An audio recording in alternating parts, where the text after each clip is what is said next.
equal to winning the lottery. I mean, the odds were significantly against you at that point in the story, but yet you have triumphed massively.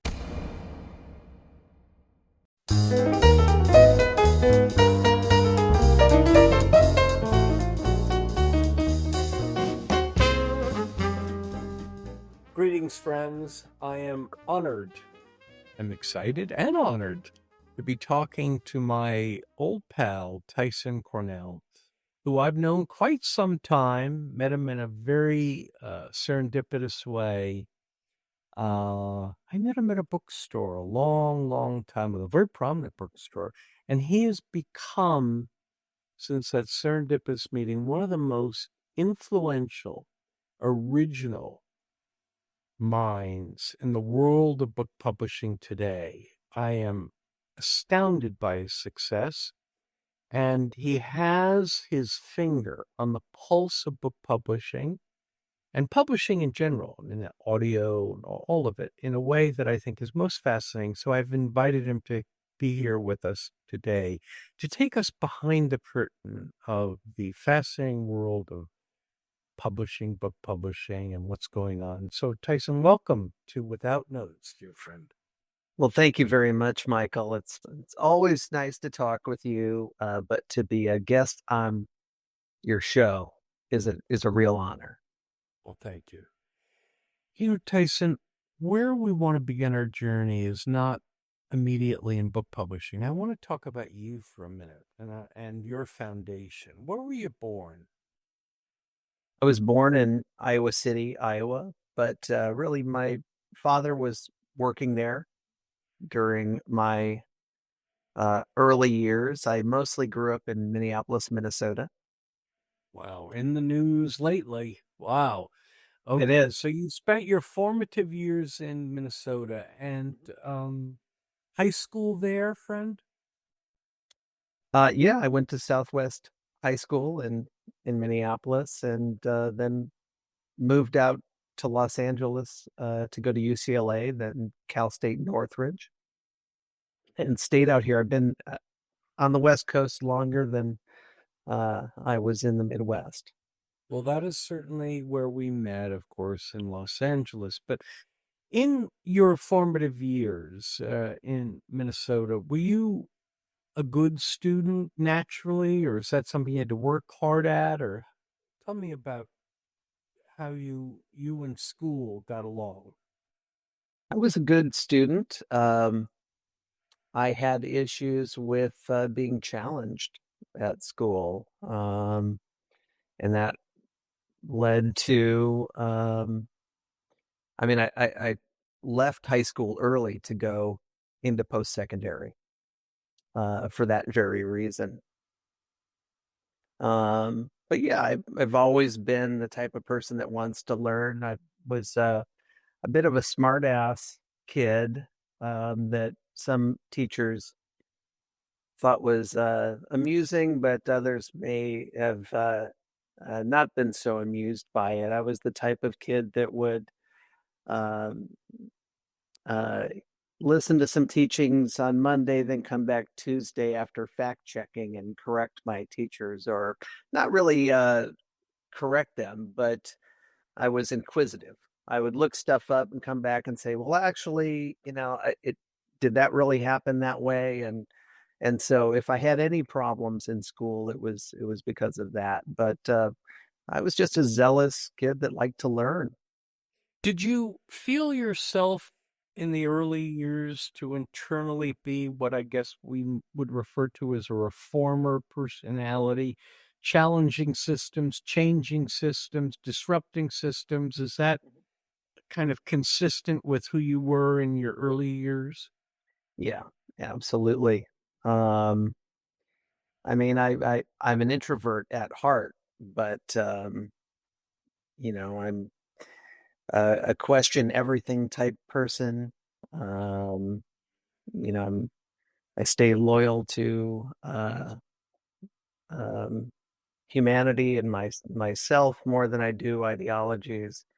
And that's actually, I mean, you're seeing it right now in Minneapolis. I grew up with a really interesting cultural background, and you see that in the music that comes out of Minneapolis, but also other cultural aspects. And it's often hard to um, describe that to people, but now I think you're seeing it right on the news.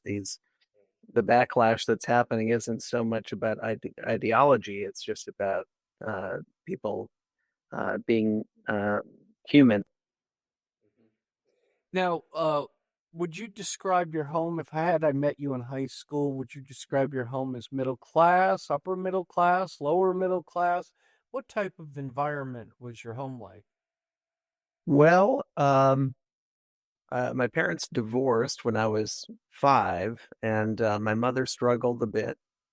Um, uh, and they had joint custody, but we lived with my mother more. So that was difficult. I guess technically you'd consider it lower middle class. You My have father, brothers and sisters? I have one younger brother, but then I also grew up with 3 older step siblings that were 8, 12, and 13 years older than me. So it was an interesting, um, yeah, it was an interesting dynamic. It was a little bit, I mean, I wouldn't say it was like the Brady Bunch. What drove you, Tyson, now with the advantage of hindsight, what drove you to Los Angeles? You sounded like you were fairly comfortable in Minnesota, doing fairly well, inquisitive, bright. Uh, but at what age do you leave Minnesota to come to Los Angeles, and why? Well, it was around 17, 18 years old. I moved out. I really got interested in ethnography, ethnographic creative writing specifically. And at that time, at least my understanding is that there were only 2 places you could really go in the United States for that. One was Columbia, and the other one was UCLA. So that's essentially what I pursued. And what is Um, explain to the audience what is that study? it's a little anomalous in certain ways, but the best way to describe it is uh, um, being caught right in the middle of anthropology and sociology. The Yeah, intersection of anthropology and sociology. right. It's the study of people in particular places. Most writers really, uh, understand the idea of it. It involves um, the the idea of participant observation. So that goes against a lot of scientific studies in that um, scientists usually believe that if you participate in what you're observing, you're poisoning the well. You're Um, skewing the study, yeah. exactly. But in the mid 20th century, there were a lot of really great studies that went out that really involved. Well, there's one, William H. White, Life in an Italian Slum, where the author lived in Italian American neighborhood and studied the people around him. The other one is called the Cocktail Waitress. So those are 2 famous 20th century ethnographic studies. Going back, you'd probably say Melville's Typee is kind of ethnographic study, and there are a lot like that. So at age 17 or 18, you arrive in Los Angeles, destined for UCLA because that's one of the two centers of the study that you so interested you. You where do you when you arrive in LA, where do you live at first? Where do Well, you this is actually really interesting because uh, totally random. I rented a bungalow from Jamie Masada, Oh uh, my goodness. yeah, a guy that owned the Laugh Laugh Factory. Factory, Um, right. and so it was right across the street from the Laugh Factory. And I knew nothing about the Laugh Factory. I wasn't into comedy or any of that. just a total fluke. But Jamie and I ended up getting along well. He hated my friends who had loud motorcycles, but um, I went on to represent the Laugh Factory. I do know that. I don't think we talked about it very Yeah, much, I though. represented the Laugh Factory as a publicist and knew Jamie well and represented many of the comedians there. So this is all so serendipitous. So you Yeah, arrive and yeah. yeah. That All right. so that So then your study goes on, and as I indicated to the audience, I met you in a serendipitous way, a yeah, really profound and serendipitous way. You were, I guess, managing, as best I can recall, a very famous bookstore, independent bookstore in Los Angeles called Book Soup. Now, anyone in the independent book world, or anyone who knows Los Angeles, this is a mecca. This is like the Fillmore East of book publishing. And anyway, I met you there, and you were kind of running the store, I guess. You're very, by the way, to the extent that you identify as an introvert, you were certainly nothing but gracious to me, and we developed this friendship. And what has happened since then is really astounding. You formed a book publishing company. In what year, yeah. dear friend? Um, this was 2009. 2009, Rare Bird? Yeah, that's when I left Book Soup and I went right into forming Rare Bird. I turned down some New York publishing job offers, and there was really uh, a handful of authors that I was working with through Book Soup that encouraged me to do that. It I was even so remember. obvious. Yeah, it was so obvious upon meeting you that Thanks. something unusual resided inside your cerebral cortex, and so off we go, forming a book publishing company in 2009 called Rare Bird.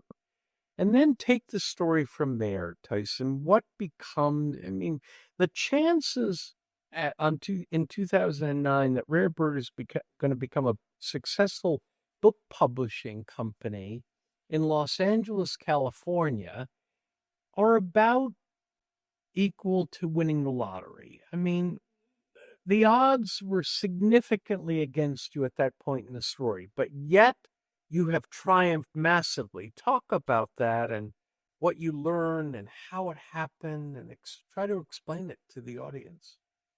Well, it was really, I mean, the idea of publishing books started at Book Soup, and if the owner of Book Soup, Glenn Goldman, would have lived past 2009, a lot of my early book publishing likely would have been the Book Soup imprint because we were talking about that at the time.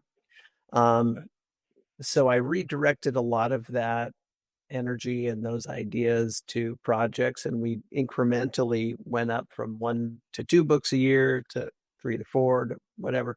There came a time, maybe 13, 14 years ago, that we ramped that up to dozens of books. We now do 50 books a year, which we've been doing for at least 10 years now. And that was just a culmination of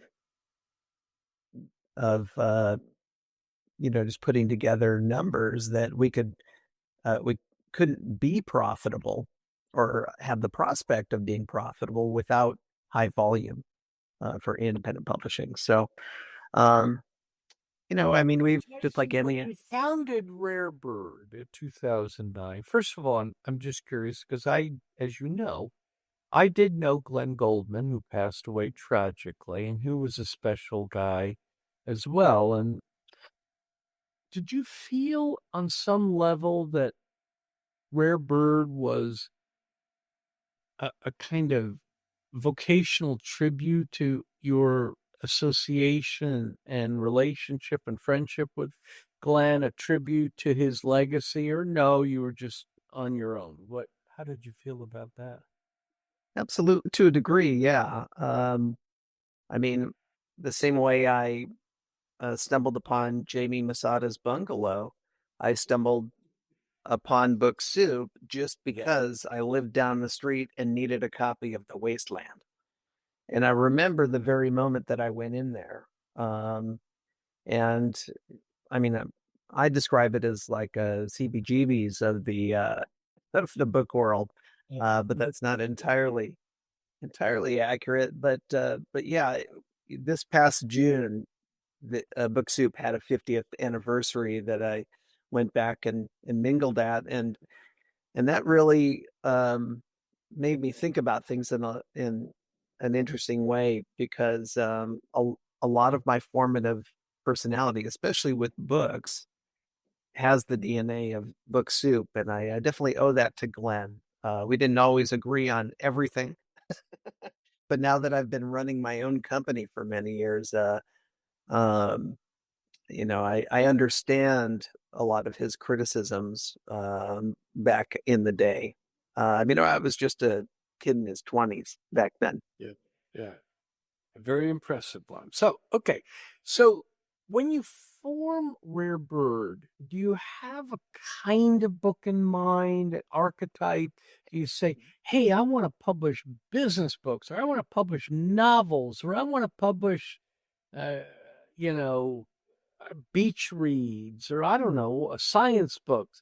Do you have what is the imprint in 2009 going to stand for? The motivation early on um, was to fill the gaps. As opinionated booksellers, me and my colleagues at Book Soup always had these ideas of what the publishing industry was doing wrong. The books that they weren't publishing or ways that they could publish them better. That was actually really the motivation. It wasn't to challenge other publishers or be competitors with them, but it was to fill the void that we felt existed, and that still is today. And let's remember also that your perspective as you're thinking about filling a gap is that of a young man who was sitting in a visceral, palpable experience of a bookseller, a bookstore, watching real readers come in and say, Yep, hey, do you have this? Hey, what about that? And so yep. you have this unique perspective that I think may have been of great benefit to you. So, and you publish your first book or two, and is it an instant success or does it take time to grow? What is that experience like? Well, the first two books were part of a period that uh, we didn't. And when I say we, it's the people around me. This wasn't built solely by myself. I've always had really great partners and people that have been inspired by the vision of what goes on here. But the first two books, we didn't really have the idea of forming a long term publishing venture. It was really just forming an entity. Or in the early days, there were two entities to do the projects that we wanted to. But really, the second book that we published, Girlvert, um, took off. And that was a great success. At the time, we were distributed through small press distribution. And for 2 years, it was their number one nonfiction bestseller. And that's what catapulted us to continue doing it and to pursue. Now, there was a little bit of a downward swing because books 3, 4, 5, and 6 weren't necessarily as successful as book 2. Now, you obviously believed in it or you wouldn't have published it, but were you surprised by its success? I was because we weren't really expecting it. I mean, we wanted to publish a quality book that needed to be done right. It was actually a manuscript that I helped solicit to editors, big editors, um, and everybody loved it. but they said there's no way that my company would be able to do this without removing a lot of the graphic content. It was an adult industry memoir, and still a classic to this day. And when I see a lot of uh, books come out that are similar to that, I can see the DNA of that book in it. So I'm really proud of um, that impact. It was just the right book at the right time. It wasn't for everybody, but the people that got it really did get it. And that, yeah, we probably wouldn't be here right now if it weren't for that. So I appreciate it. Okay. So off we go, and the book gives birth to 3 and 4 and 5, and there's ups and downs and ins and outs. And then when, using Malcolm Gladwell's tipping point logic, when does the tipping point of your book publishing career take hold from your perspective? Well, it's when we ratcheted up to 50 books a year. That's really what the no going back point Right. And hit. at 50 books a year, you're no longer a small publisher. That's a significant number of It's a lot. titles. Yeah, and The, the, do you have a kind of specialty? In other words, do we pick 3 or 4 categories that you specialize in? yeah, I mean, ultimately, we look at ourselves as a commercial, general trade publishing house. So we'll really get involved with any title that we feel we can sell and market and develop properly. But what we're known for is a combination of entertainment and literary. So we have heavy literary authors, William T. Vollman and Jerry Stahl and people like that, that J.G. Ballard, Frank Capra, these big names that have traditional credibility. But then we also do these entertainment books, so these books, autobiographies by musicians and novels by actors. We published a novel with Sean Penn and all these famous musicians and whatnot. So that tends to be the balance that we have, and usually makes up about 60% of what we do. Now, beyond that, we're known for uh, printing and manufacturing high quality books. So we do oversized art books and photography books. As a teenager, I spent time working in printing factories, um, and innately have been accustomed to that artistry and aesthetic of offset printing and whatnot. So I love uh, getting into those areas as well. But I don't know if it's fully true or not. But the thought is that people are just not reading. People don't read books anymore. They're just not reading. And, we've heard that from many people. And I'm curious about it. First of all, it's depressing to me as someone who loves books. I'm sure it would be a depressing thought to you, but is it true? Are people reading books to the degree they once did? And if so, talk about where that myth emerged from. That's I think that's complicated in a lot of ways. That certainly people don't gravitate to books for entertainment the way they did 40, 60, 80, 100 years ago. We have other ways as a society to wind down and get information. But the power of books in the printed word are definitely there.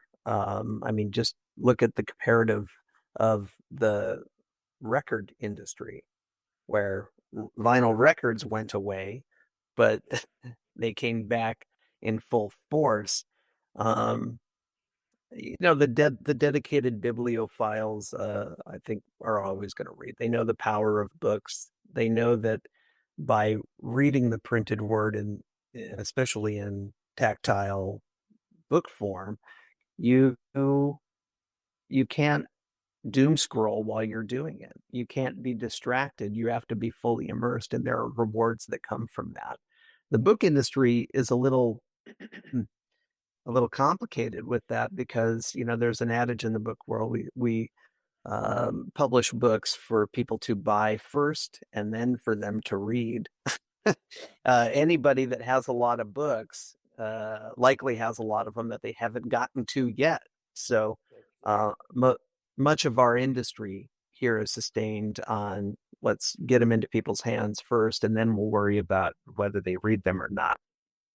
So as you are now, in the last year, something rather remarkable has happened, I believe, with Rare Bird. A partnership has emerged. Can you talk about that? Yeah, absolutely. I mean, it had been coming for a number of years, but in a lot of ways, we just grew out of our um, longtime relationship with Publishers Group West, which was our distributor for most of our years, and we loved working with them, and very grateful for everything they've done to build us to this point. But yeah, last year at about this time, I was um, having lunch with another publisher, talking about distribution problems and things we wanted to do, and she ultimately just said, "I think you've grown out of that. I think you need to go to the next level." And that brought us to what we just uh, transitioned to distribution wise, which is moving over to Simon and Schuster, which has been great. We spent the last 6 months uh, onboarding with them, and this is a really exciting time for our company. So I want to make sure I'm hearing this correctly. I think I am. Uh, Rare Bird, this creation of yours long ago, started in a kind of humble way, has now made a partnership with Simon and Schuster so that your books, your 50 books a year, will have the full power imprint of Simon and Schuster. Am I getting that right? That is correct. Yeah, and to be clear, uh, Rare Bird was started with zero investment dollars. I mean, there wasn't. I mean, we later uh, Yeah. Yeah. And built support for it, but yeah, I mean, the what first few type of years, Rare library? Bird was nothing. What type of library does Rare Bird have now? It's about 800 titles. Talk Uh, about audiobooks. I think you know, I have a lifelong disability of dyslexia. And so, curious kind of thing for a person who writes books, but I'm a big audiobook fan. I think you know that. And talk about what has become of the audiobook world. It seems like it's growing in a rather significant way. So, talk about that. yeah, yeah. Just before COVID, we really saw the audiobook industry jump. I mean, for a long time, it was 3% of market share. That's what we would always state. But then audiobooks really took off, adjacent to podcasts. People really enjoyed that medium, and I think that helped propel the rest of the formats as well. Because of my um, um, experience with the music industry and recording, that's another part of my life. Creatively, I'm a musician, and have been recording my whole life. We quickly adapted our books into that world. In 2015, we released our first vinyl audiobook with Chuck Palahniuk, the author of Fight Club. We actually did a Fight Club prequel. Tyson, I can't let this conversation on audiobooks go by without mentioning one that is particularly important to my life. I represented again, I think you know this, but I'm not sure. Uh, the very famed film producer Robert Evans and his audiobook, The Kid Stays in the Picture, has got to be one of the most iconic audiobooks. Do you recall that? Oh, of course. Yeah. And Bob Evans not only was a regular at Book Soup, but He was. uh, Bob would call me and ask me to come over to his house and well, he would hire me as a consultant to talk to him about his other publishing projects. I believe with HarperCollins, he would get notes back from his editor. Then I would happily, you know, make a mad dash to his house, and it would just be simple questions of, are these notes okay? So, Tyson, the future. Prophecy is dubious business. What's the future of book publishing from your point of view? Where are we going? Where is it headed? And where are you hoping to take it? Mm. Well, from my perspective, this is a very exciting time for books. I do realize that it's very challenging for a lot of people. It's challenging for us, but I'm always up for a challenge. And I don't have any doubt um, that books are important. I've had people ask me, how do you know that you're not in the horse and buggy business? Um, but yeah, I just think this is, in a lot of ways, this is a changing of the guard. And I don't fault anybody that has been in this business for a long time that feels as if they're ready to bow out.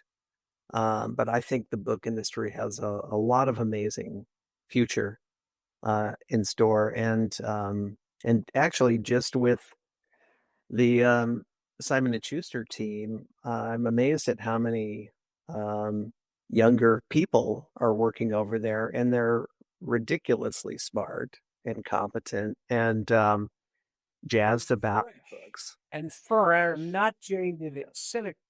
So, Yeah, listen, your theory about book publishing and the dynamic future of it is shared, obviously, by Simon and Schuster, or they wouldn't have partnered with you. yes.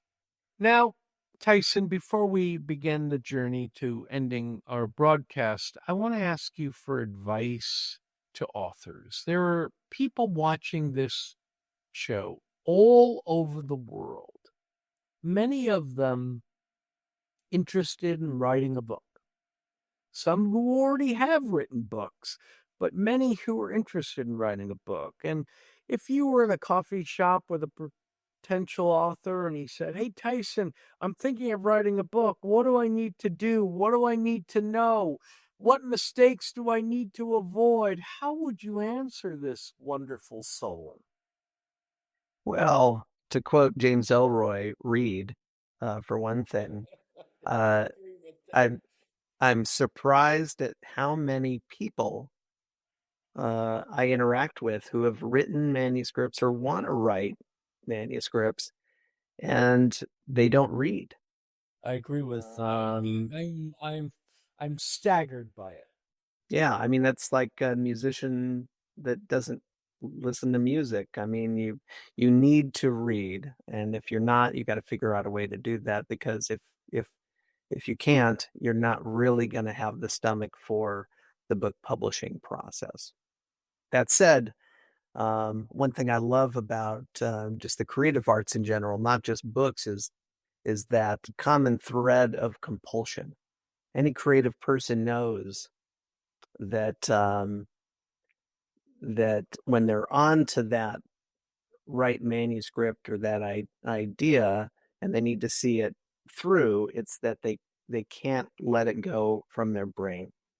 They're literally compelled to do something with it, and It's very powerful what you're saying. mhm, It is, some of the words I've used, a little different than yours, same spirit, a burning maniacal rage, yeah, as if their life depended on it. Their very oxygen, their compulsion. So I think this is powerful. And yeah. and in terms of finding an agent today. So many people come up to me and say, Michael, do you know a good agent for me? Do you know a good book publisher? What are some of the best practices for, first time authors and finding agents, finding book publishers? And by the way, in addition to reading, I might suggest another thought and see how you feel about it. Go to bookstores, wander around. If you're in Los Angeles and you've not been to Book Soup and you've not been to many book signings and book readings, something is troubling in my mind. So talk about those thoughts. Well, you need to immerse yourself in the lifestyle. And that involves going to events and talking to other authors and other readers. And this shouldn't really be a chore. I've, I've, Right. yeah, I mean, like I said, I'm an introvert, but when it comes to my common interests, you can't get me to stop talking. So I don't really think it's that difficult. I don't think aspiring authors should be looking for agents. They should just be immersing themselves in the the world of books and reading, and everything else will naturally fall into place. For years, we have had closed submissions. Um, Tyson, I don't know if I've ever asked you this question since I have the luxury of talking to you on an international broadcast. I'll do it now. I went uh, originally to the first or original Book Soup before. Did you? oh, no, that was a little bit before my time, but I'm well acquainted with the history. Okay, well, that's how far back I go with Glenn. That's amazing. Yeah, yeah, it was much smaller, obviously, and And Glenn was often living in the store. up 100%, 100%. Yeah. Yeah. Anyway, what a joy to talk to you, Tyson. We're so proud of you. I am so, I'm so proud of you, what you've achieved. When you told me Simon and Schuster, I thought when I first heard it, I was hallucinating, but indeed I am not hallucinating. And this is very, very exciting. I think it's a privilege to speak with you, and I really thank you for sharing your wisdom with the audience. Thank you very much, Michael. I appreciate it. And let me say one last thing that um, we've come full circle a bit, but I remember right after I'd left Book Soup, you and I had a beverage at a hotel, and one of the things you said is that you couldn't see me following meeting rules in the corporate environment where, for instance, there would be no gum chewing. So I think it's interesting that now Rare Bird has moved into more of a corporate environment, but on our own terms. Yeah, yeah. And the world is more open to that today. Yeah. The world of 30 years ago was much more restrictive, much more formulaic. And I think you are teaching the book publishing world to open its eyes in different ways. And I know people will value this conversation. I'm very grateful to you, Tyson. So we'll connect before long. But thank you for your time. Sounds good. Thank you so much, Michael. Friends, I confess to you as a book lover that conversation was very meaningful to me. I hope it was to you, particularly his points about compulsion. I hope you heard that because I believe it to be so powerfully true, so wise. Um, I hope you enjoyed the conversation today. I did. And if you did, there are about 4 different ways that viewers can support the Without Notes platform. They are: you can, of course, like the episode, you can share the episode, you can comment on the episode. That's very important. And lastly, you can subscribe. All four of these little action steps are ways of supporting real, authentic, transparent, vulnerable conversations with real, interesting, and intriguing people. I'm Michael Levine, and we'll look forward to seeing you on the next edition of Without Notes.